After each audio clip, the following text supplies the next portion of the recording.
Third law of motion, first law और second law के बाद में ये कैसा है आपका थर्ड लॉ ऑफ मोशन है। किसी ने सुना है इसके बारे में? हाँ, एवरी एक्शन हैज एन, यहां ध्यान दो, अब क्या हो गया, हाँ, every action has an equal and opposite reaction.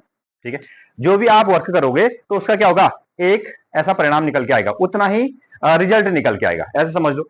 जैसे आपने क्या किया, किसी वॉल पर क्या कर दिया, हिट कर दिया, हिट कर दिया, तो जितनी जोर से आप हिट करने वाले हो तो उतने ही जोर से क्या होगा, आपके हाथों में भी लगेगी।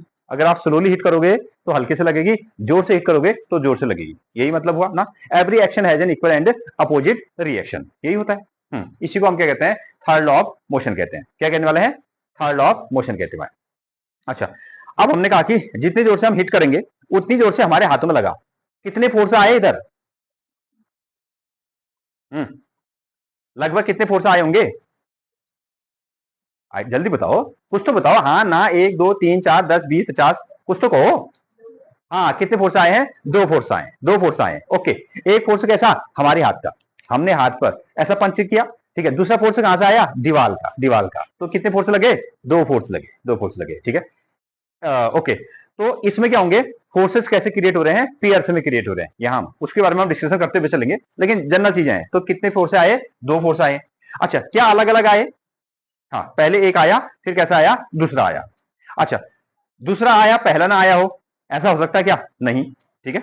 अच्छा, पहला अगर आएगा तो दूसरा भी आएगा, दूसरा आया होगा तो पहला भी आया होगा, विच मीन्स दोनों फोर्स कैसे आए, पेयर्स में आए, कैसे आए, पेयर्स में आए, दोनों कैसे आए, जोड़े में आए, ठीक है। ऐसा तो नहीं एक फोर्स आया ना, एक फोर्स आया, हमने दीवार पे मारी और हमको लगा ही नहीं, ऐसा हो सकता है क्या, नहीं, आपको लगेगा ही, ठीक है। एक दूसरे को कैंसिल आउट नहीं किया, एक दूसरे को उन्होंने क्या किया, कैंसिल आउट नहीं किया, ठीक है। तो simply every action has an equal and opposite reaction, तीन के तीन लॉ में सबसे सरल और सबसे छोटी जो डेफिनेशन है किसकी है, थर्ड लॉ ऑफ मोशन की है, ओके।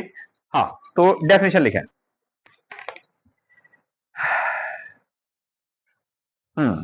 इसमें लिखिए, to every action, to every action, which is named as, to every action, to every action there is an equal, equal and opposite reaction, equal and opposite reaction, equal and opposite reaction, to every action there is an equal and opposite reaction। कोई भी आप action करोगे तो क्या होगा, बदले में उसका उतना ही क्या होने वाला है, रिएक्शन होने वाला है। अगेन नाउ, सो इसमें, अच्छा, ये तो इसका स्टेटमेंट आ गया, स्टेटमेंट। तो इसमें क्या है, इसमें क्या हो रहा है, असल में किसके बारे में बात हो रही है, फोर्सेस के बारे में। हमारे चैप्टर का नाम ही क्या है, force and law of motion, ठीक है। हाँ, तो इसमें बात किसकी हो रही है, फोर्स की बात हो रही है। तो यहां हम कहने वाले हैं कि एवरी एक्शन, एक एक्शन आपने लिया, एक फोर्स लगाया, और बदले में आपको क्या मिला, उतना ही फोर्स आपको मिल गया, ठीक है। तो इसमें क्या है, फोर्स। अगेन आगे इसको बढ़ाइएगा, फोर्सेज इन नेचर, डेफिनेशन इतनी है, ठीक है, डेफिनेशन इतनी है, इसको एक्सप्लेन कर रहे हैं। Forces in nature, forces in nature, जो हमारे पास में नेचर है ना, उसके जो फोर्सेस हैं, forces in nature always occur, always, always occur, occur, occur between pairs of bodies, between, between pairs of bodies, pairs of bodies, between pairs of body. तो जो हमारे पास में ना जोड़े हैं, जोड़े में जो बॉडी आ रही है, फोर्सेज इन नेचर, जो नेचर है उसमें जो फोर्सेज लग रहे हैं ना, ठीक है, बॉडी के जो जोड़े हैं उन पर ये फोर्सेज आपको लग रहा है। जैसे एक एग्जांपल हम आपको बनाते हैं, एक कहानी, इसके बाद में आप इसको बना सकते हैं। मान लेते हैं ये हमारे पास में ना दो बॉडीज हैं, और एक हो गया आपका ए और दूसरा हो गया आपका बी, बॉडी नंबर ए और क्या हो गया आपका बॉडी नंबर बी। जब इन दोनों के बीच में, जब इन दोनों के बीच में क्या होगा, टक्कर होगी, कॉलिजन होगा, ये दोनों आपस में क्या हो गए, टकरा गए, ठीक है। तो इसमें क्या होगा, फोर्स लगेगा, और ये फोर्स हो गया आपका, एक फोर्स इधर की ओर ए बी, और एक फोर्स की डायरेक्शन कहां होगी, इधर की ओर हो जाएगी, और which is named as A B. कितना आ जाएगा आपका, दोनों की वैल्यू कैसी है, सेम सेम, ए बी ना। हाँ, नोट करें, forces in nature always occur between pairs of body. तो जो बॉडीज के जोड़े हैं, जो भी आपके पास ऑब्जेक्ट हैं, वो पेयर्स में अगर आप लगे हैं, ठीक है, जोड़े में मिल रहे हैं, तो आपको फोर्सेज भी कैसे मिलेंगे, पेयर से मिलेंगे। जैसे एक फोर्स से क्या लग रहा, एफ ए बी लग रहा, दूसरा फोर्स से कैसे लग रहा, एफ ए बी। दोनों फोर्स की कैसे हैं, वैल्यू तो कैसी है, सेम सेम। देखो ना, दो बॉलों को अगर आप टकराओगे तो कहां की ओर जाएंगे, एक इधर की ओर गया, एक इधर की ओर गया, ठीक है। तो इसकी डायरेक्शन हमने कहां लिखी है, इधर की ओर, और इसको हमने इधर की ओर बनाया, ठीक है। अगेन इसमें force exerted on body A, जैसे यहां आपको आप लिखें force exerted, force exerted on body A, on body A. तो बॉडी ए पर जो फोर्स लग रहा है, exerted on body A by body B, by body B. तो ए पर बी के द्वारा जो फोर्स लग रहा है body B is equal, is equal, इससे हमको पता चल रहा है इज इक्वल। ये कैसा है, इक्वल है, एंड बट कैसा है, अपोजिट है, but opposite, equal and opposite to the force, to the force, to the force exerted, exerted by B, by forces exerted on the body B, on the body B by A, B by A। ये आपको मिला,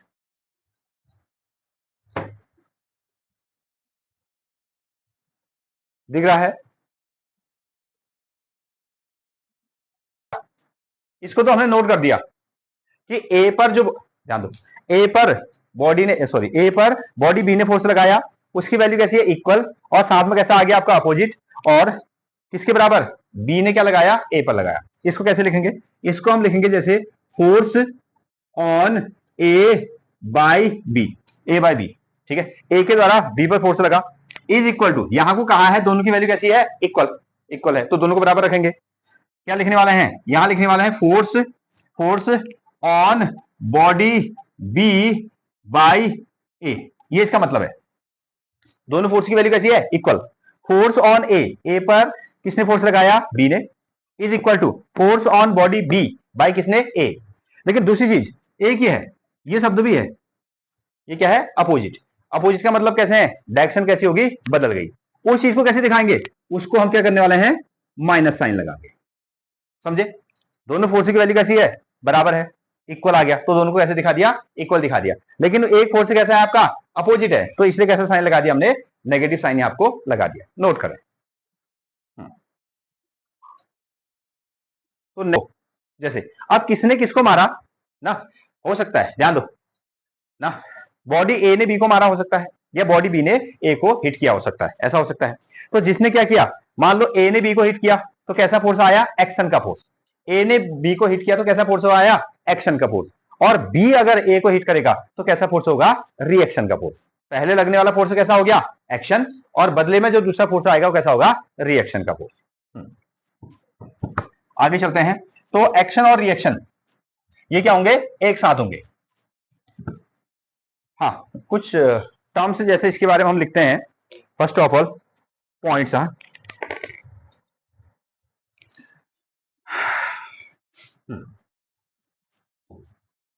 तो important points ऐसा ही आपको लिखो, important points, important points, important points. Number one, action, action and reaction, action, पहला number, action and reaction, action and reaction always act, always act, always act on different bodies, on different bodies, different bodies. Action और reaction जो होंगे ना, वो क्या लगेंगे आपके, different bodies पर लगेंगे। Action and reaction always act on different bodies. आगे बैठ जाओ बेटा, इधर आ जाओ, आगे बैठो। एक्शन एंड रिएक्शन, आगे आ जाओ। Action and reaction always act on different bodies. देखें, अगर बॉल ए ने क्या किया, बी को हिट किया, बॉल ए ने क्या किया, बी को हिट किया, तो बी पर क्या लग गया, एक्शन, बी पर क्या हो गया, एक्शन, ठीक है। और तो बदले में बी ने ए को क्या दे दिया, रिएक्शन। हाँ, तो action and reaction always act on different body ना। क्वेश्चन आपसे पूछा जाएगा कि एक्शन और रिएक्शन एक ही बॉडीज पर होते हैं, तो आपका जवाब क्या होगा? Action and reaction always occur in different body. अगर एक पर एक्शन हुआ है तो दूसरे पे क्या होगा? रिएक्शन। अगर दूसरे पर एक्शन हुआ है तो पहले पे क्या होगा? रिएक्शन। ऐसा आपको देना है, ठीक है। एक का नाम एक्शन रख दिया तो दूसरे का क्या हो जाएगा? रिएक्शन हो जाएगा। हाँ, ये याद रखना। अगेन नंबर सेकंड, अगला पॉइंट इसमें लिखिए, the forces of action, the forces forces of action, जो एक्शन का फोर्स है, the forces of action and reaction, the forces of action and reaction can not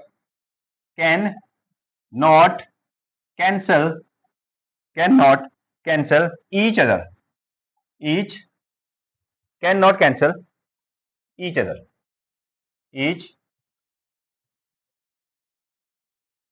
cannot cancel each other, the forces of action and reaction cannot cancel each other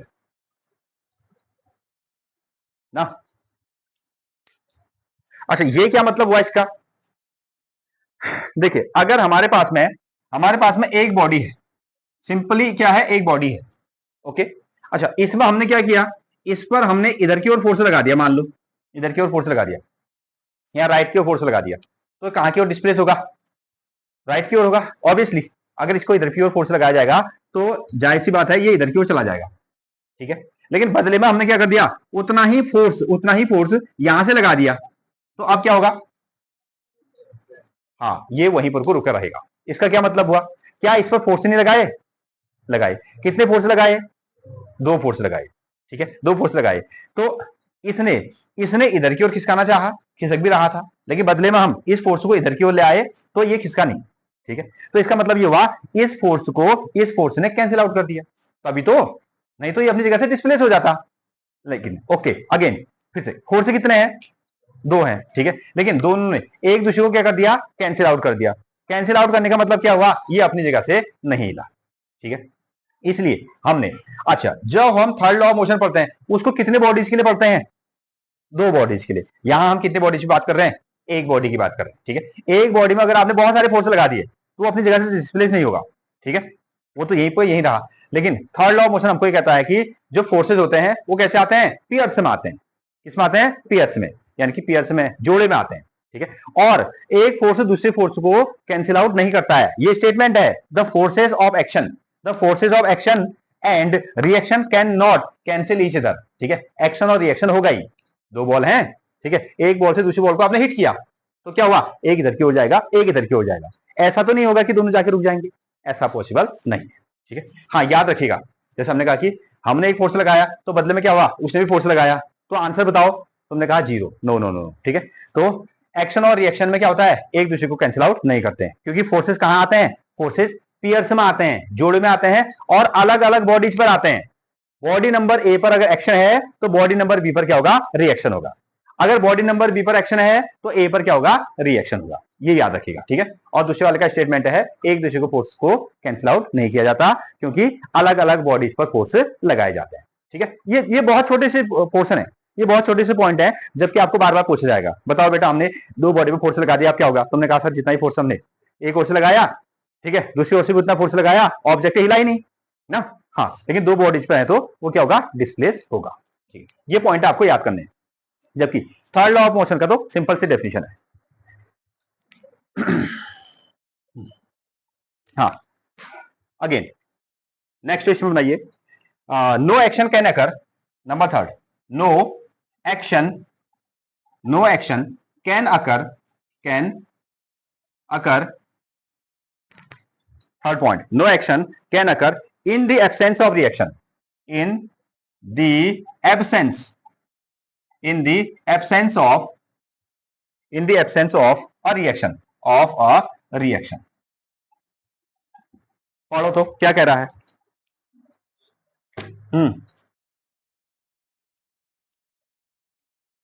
हाँ, क्या कहता है इसका? मतलब यहां पढ़ो, इधर पढ़ो।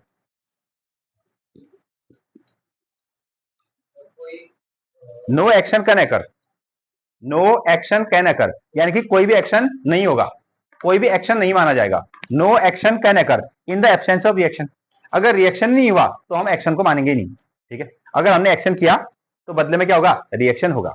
ऐसा पॉसिबल ही नहीं है। तो आपने क्या किया, ऐसे दीवार पर हिट किया, आपको लगे ही ना, ऐसा हो सकता है क्या? नहीं नहीं, ऐसा नहीं हो सकता ना, लगना ही है। ठीक है, no action can occur without in the absence of reaction. Reaction होगा तो एक्शन भी होगा, अगर एक्शन होगा तो क्या होगा, रिएक्शन भी होगा ना। ऐसा करते भी आप लोग, क्लियर है? ठीक है, थर्ड लॉ का स्टेटमेंट और उसकी प्रॉपर्टी किस पर आ रहे हैं, पीएस में, इसमें क्या हो रहे हैं, फोर्सेज आ रहे हैं और साथ में कुछ ऐसे पॉइंट आपको मिलते हैं। फोर्सेज किस में लगते हैं, दो अलग अलग बॉडीज पे लगते हैं। एक्शन का फोर्स अलग लगता है, रिएक्शन फोर्स अलग बॉडीज पे लगता है। पहला फोर्स दूसरे फोर्स को क्या करता है, कैंसिल आउट नहीं करता है। ठीक है, और साथ में दोनों की वैल्यू कैसी होती है, तो जवाब है दोनों की वैल्यू इक्वल होती है। दोनों फोर्सेज कैसे हैं, इक्वल हैं, और साथ में दोनों की डायरेक्शन कैसी होती है, अलग अलग होती है। ठीक है, दोनों फोर्सेज को हमने कैसे लिखा, इक्वल इक्वल, लेकिन अपोजिट दिखाने के लिए क्या किया, हाँ माइनस का साइन लगाया, नेगेटिव साइन आपने आपको यूज किया। ठीक है, तो क्या थर्ड लॉ ऑफ मोशन के, थर्ड लॉ ऑफ मोशन जो है हमको प्रैक्टिकल में इसके कुछ एग्जांपल से मिलते हैं, तो जवाब है हाँ, बहुत सारे। जैसे हमने फर्स्ट लॉ के एग्जांपल हमने पढ़े थे ना, फर्स्ट लॉ के एग्जांपल आपको देखने को मिले, सेकंड लॉ के भी आपको मिले, तो उसी तरीके से थर्ड लॉ के एग्जांपल नोट करें। ठीक है, एप्लीकेशंस ऑफ थर्ड लॉ, इसमें लिखिए applications of third law of motion कहां आपको देखने को मिलते हैं, applications of third law of motion.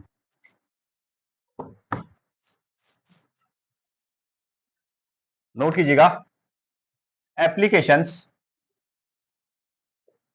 Of, applications of third law of motions. तो यहां पर को ना आपको डिस्क्राइब करने के लिए भी मिल सकता है, applications of third law of motion describe करने के लिए भी दे सकते हैं कि इसका मतलब बताइए ये ऐसा क्यों हो रहा है। और दूसरी चीज, जैसे हमने फर्स्ट लॉ के मोशन के एग्जांपल भी लिए, सेकंड लॉ का भी लिया, थर्ड लॉ का भी लिया, ऑप्शनल टाइप क्वेश्चन बना दिया, तो बताइए इसमें कौन सा लॉ ऑफ मोशन यूज हो रहा है अगेन। ठीक है, सो फर्स्ट ऑफ ऑल इसमें लिखिए बोटमैन पुशेस, जैसे आप बोटमैन या simple boatman, boatman pushes, boatman pushes the river bank, the river bank, river bank, river bank with a bamboo, with a bamboo,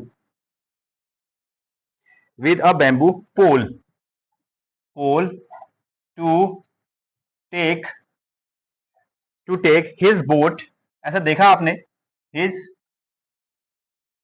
boat into the river, his boat into the river, into the river। क्या लिखा गया है तो देखो,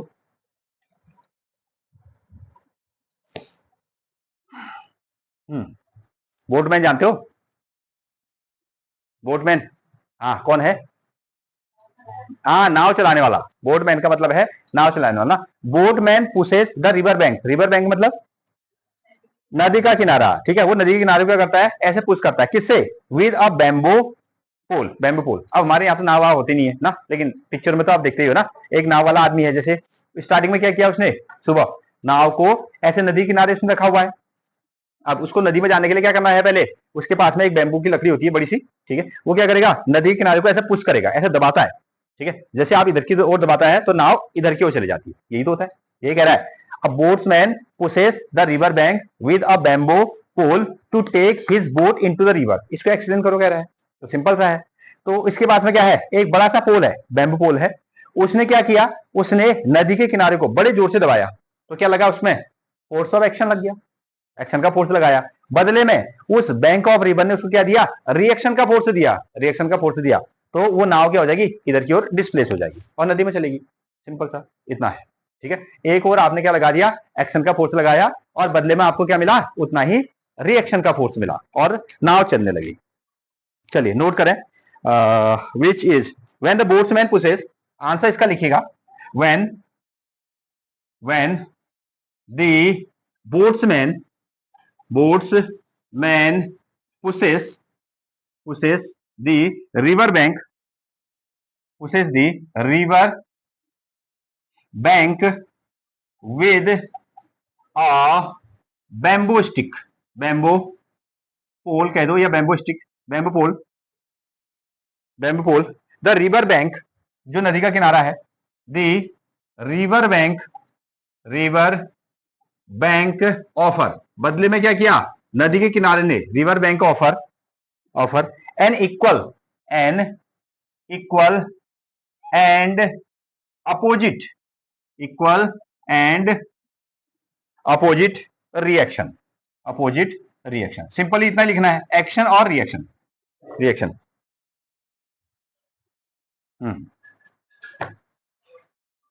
तो इसके कारण क्या होगा, दिस हेल्प, ये क्या करेगा आपको, this help to move boat in to the river, जिसके कारण क्या हो जाएगी, नाव को सहायता मिलने वाली है, बोट को क्या मिलेगी, हेल्प मिलेगी, जिससे वो क्या हो जाएगा, नदी में चला जाएगा। यही कहानी है।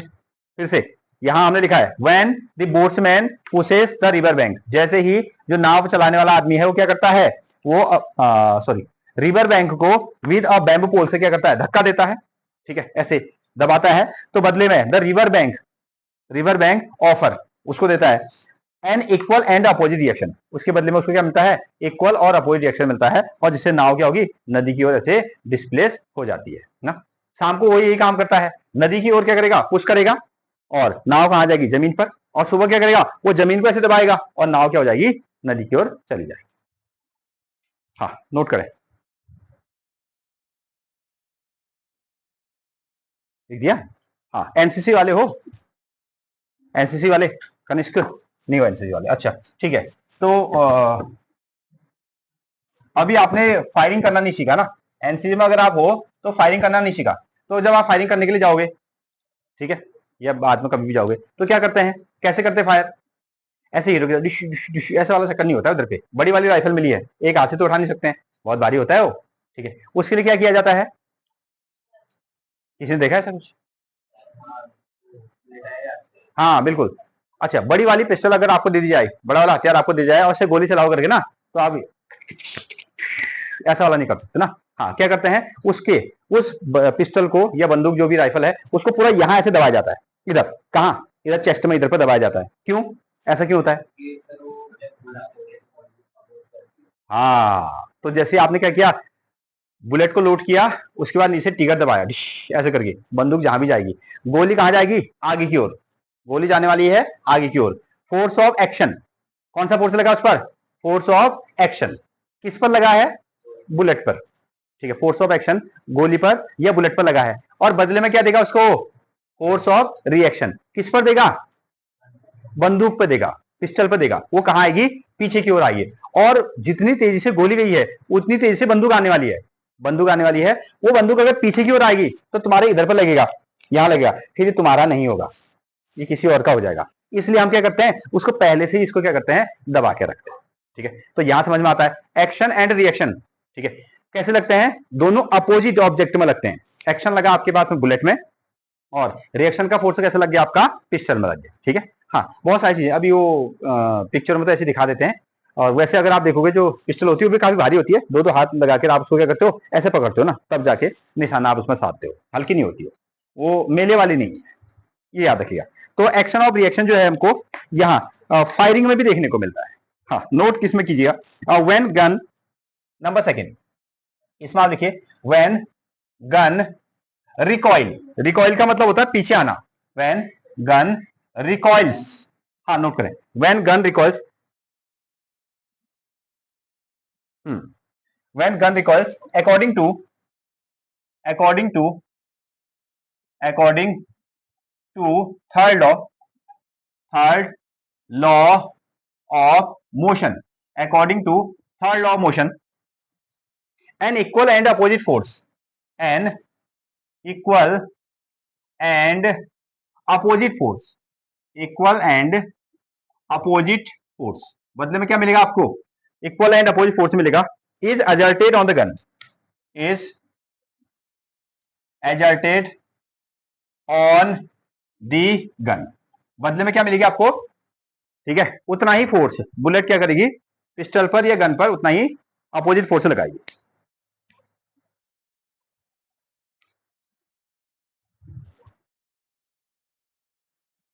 फिगर आप उसको बना सकते हो एक्शन फोर्स और रिएक्शन फोर्स ना।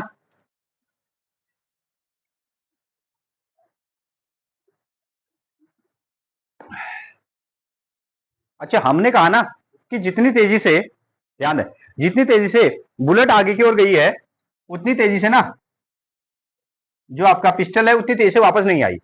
तो एक्शन फोर्स कहां लगा? पहली चीज, action force on the bullet. तो एक्शन का फोर्स कहां लगा? बुलेट पर लगा। Equal and opposite, equal and opposite, equal and opposite reaction force, equal and opposite reaction force on the gun. बदले में क्या हुआ? इक्वल और अपोजिट रिएक्शन फोर्स लगा। लेकिन देखो, जितनी तेजी से, ध्यान दो, जितनी तेजी से गोली आगे की हो जाएगी उतनी तेजी से बंदूक भी पीछे आएगी क्या? सोच के बताओ क्यों? अभी तो हमने कहा कि जितना फोर्स एक्शन होगा उतना ही रिएक्शन भी होगा। ऐसा क्यों नहीं हुआ फिर? बताएं, कुछ आइडिया है? हाँ शाबाश, ठीक है। क्योंकि अब देखो, जितनी तेजी से बुलेट आगे की ओर गई उतनी तेजी से ना ये पिस्टल जो है वापस नहीं आई। रीजन क्या है? बुलेट का मास, वो चीज भी काउंट करता है। हाँ, वो चीज भी काउंट करता है। हाँ, यहां पर आप लिख सकते हैं मास ऑफ बुलेट, ऐसा आप यहां को यूज कर सकते हो। Mass of bullet, mass of bullet is smaller than, smaller then mass of the gun. ठीक है, या ऐसा भी लिख सकते हो लार्जर मास ऑफ गन। तो दोनों की वेलोसिटी क्या है? सेम नहीं है।